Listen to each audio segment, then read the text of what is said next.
Cut din update. As of 6 PM ngayon, pumalo ng 520 million ang gross ng Hello Love Again ng Katen. Grabe yun. Dito pa lang yan sa Pilipinas, wala pa yung sa abroad. Ito yung interview ng Katen. Honored po with that privilege that the movie will be having for the AIFF, and maraming salamat po for the recognition. We're just very excited to bring Hello Love Again in the international scene. Yes, we're very proud, of course, gawang Pinoy, and mapapakita natin not just here but in LA, and I think it's the first time na mangyayari yan. So it's us representing GMA Pictures and Star Cinema and ABS-CBN as well. So nakaka-proud. Maraming salamat po sa pagmamahal at suporta na binibigay niyo po sa amin at sa pelikula.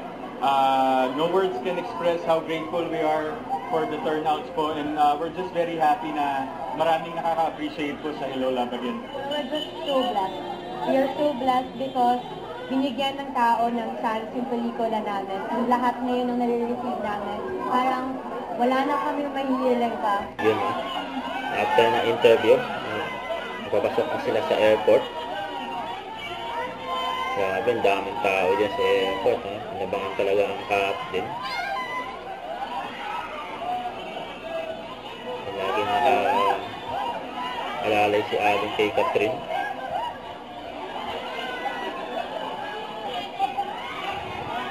Ang daming gusto mong pa-picture sa Katen.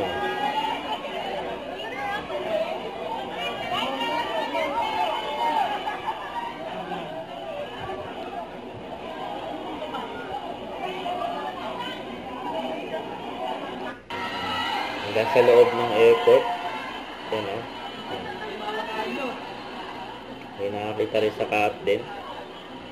Nakapalibot mga fans nila o. Yung Katen o. Parang medyo kami yung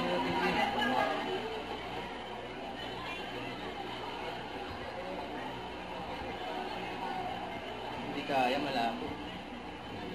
Kasi tayo nagbibideo, malabo lang.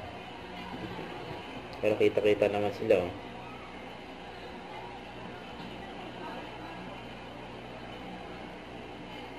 Dahil tao dyan oh. Nakabang sa Katen sa airport, grabe yun. Dahil ako pinamalita nila eh. Kapag nila pinamalita para ito patutuluan eh.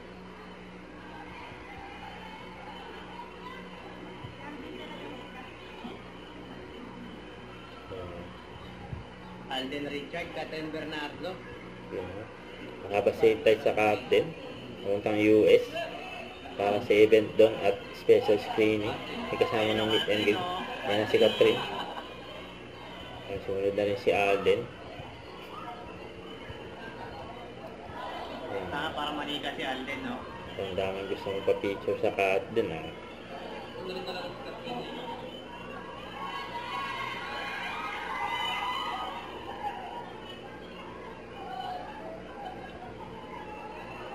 May lumapit pa nga si Catherine oh. Si Alden.